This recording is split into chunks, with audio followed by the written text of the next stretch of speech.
green. Ayusha, today would be lovely. Absolutely. It would be lovely if Jad could make it on time, but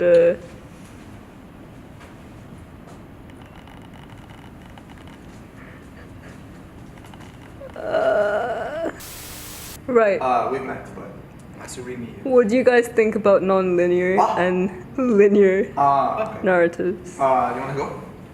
You start. No. Yeah, okay, you're right. Indubitably so. Yes, irrefutably. It would be very logical to allow me to proceed with my debating skills, yes. Whoosh. Okay.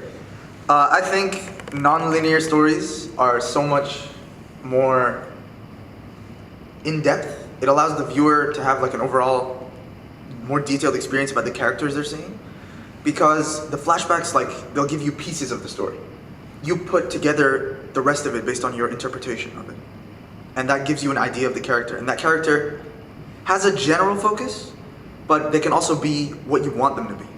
Because you can interpret the flashback in any way you like. I think that's really important for storytelling. I think nonlinear is a very good opportunity for the person who is developing the story to give you a sense of the kind of characters they were and the characters that they've become. Because it gives you a glimpse into what they were, like in the flashbacks, for example.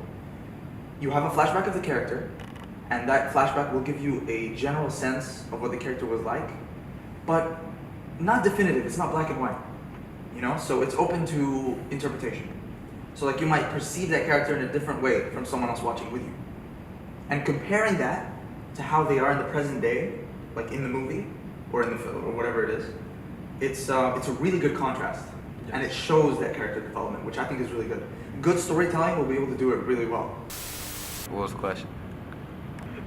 How do you think marketing films would be the most effective? I think that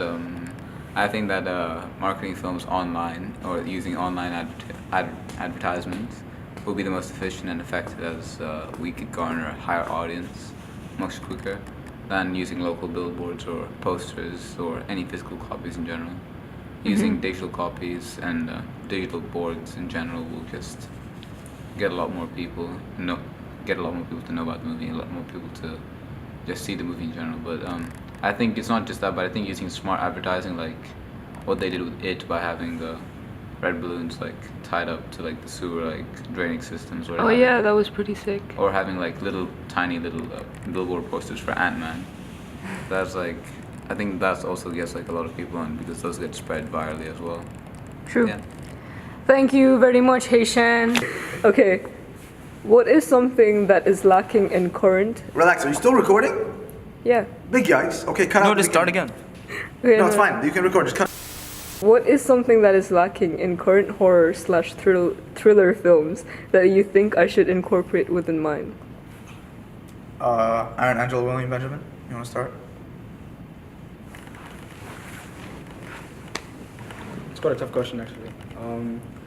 Probably like the believability is a big factor. Sometimes they make horror films that don't really seem like they're scary, yeah, but like they're not believable at all. I think I know what you mean. You want something like that you can relate to. you see it and you think that could happen to me. Yeah. I think that makes it. I think so that's what much happened more. with like Paranormal Activity, like the first Paranormal Activity that you're made right. it so good. You're right. So it was you so guys relatable. think that using like the GoPro kind of footage to make it seem that it's actually happening at First home? person. It's all about how relatable it is. Oh, okay. It's a very personal thing. Basically, you're talking about a movie that when someone walks out of the movie, we're talking like traditional cinema movie. When Yeah. someone walks out of the movie, the number one thing that they rate based on the horror movie, like how good the horror movie was how they felt during the movie and after the movie. Yeah. So if the role of the horror movie is to scare you, the more scared they are, the more they're gonna like the movie. That's true.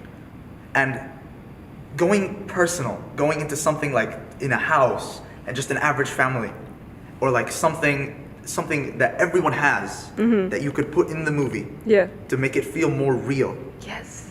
That would make it so much more scary, because you're talking about something that is just as likely to happen to you as anyone else. I think that's so much more effective. So basically making the movie more relatable to the audience. Yeah. 100%. In a world of jump scares, I think it's very important subtlety, or like the difference between horror and terror, for example. So like you've got just traditional horror, which is like jump scares and like monsters and things like that. But you also got the terror side. Like imagine walking into your house and finding out that everything in your room had been replaced with an exact copy. Oh shit. But you can never prove it to Big anyone. yikes. You can never prove it to anyone. No, it's a bad topic. Anyway, so that concept is so scary. So incorporating more terror into it, like the subtlety, you know, Yeah. something that's like you realize it, but the main character doesn't. Or like, oh my god, that window wasn't open. Or like, oh dude, the door is creaking. Oh yeah. No, that's a good point. Yeah. But the payoff, if you're gonna have a payoff, should be satisfying. I feel like a lot of the times they'll build it up with this really good, they'll prime the audience, they'll give them this really good build up. Yeah. But then the payoff will be a traditional horror jump scare. Yeah. And that's horrible. I think they should try and make it more subtle throughout the build up so that they don't expect this traditional jump scare. Yeah, because then like if you see things that other people, like the main character in the film doesn't see, that's what makes it even better. Because like Exactly. the small subtle things, like Yeah. in Hereditary again, like there was scenes where like the window was open or like I think someone was in the background of the movie. Like you could only see that if like the brightness was up and stuff like that. Yeah. So small things like that, like small sounds that the guys don't pick up on. That's Yeah. like. Is it a low budget film? It is a low budget film. Yeah, so the best two ways I could suggest are social media, like on Instagram or something. Just make a page and then try and advertise it through that.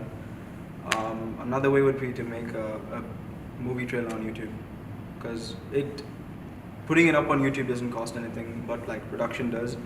So if it's part of the movie already, then it doesn't really matter. That is extremely true. Also, another thing you can mention is the subject of your movie. If it's a relatable concept, you're gonna need less advertising to convince someone to want to watch it. If it's something that like teenagers can relate to, if that's your target audience, it'll be much easier because they're gonna want to watch it anyway. So it's gonna help you on that front. If you want something that isn't as relatable, but you still want people to watch it, maybe have posters, maybe eye-catching posters, something with vibrant colors. Ah, that's true. That's Stuff a like good that. idea. And I guess Instagram and Facebook would be the best thing to do. Yeah, so focus on that kind of stuff. If you want something more low budget, maybe you can't afford buying ads or making high-quality posts. Just a poster, just a generic, regular poster would do fine, I think.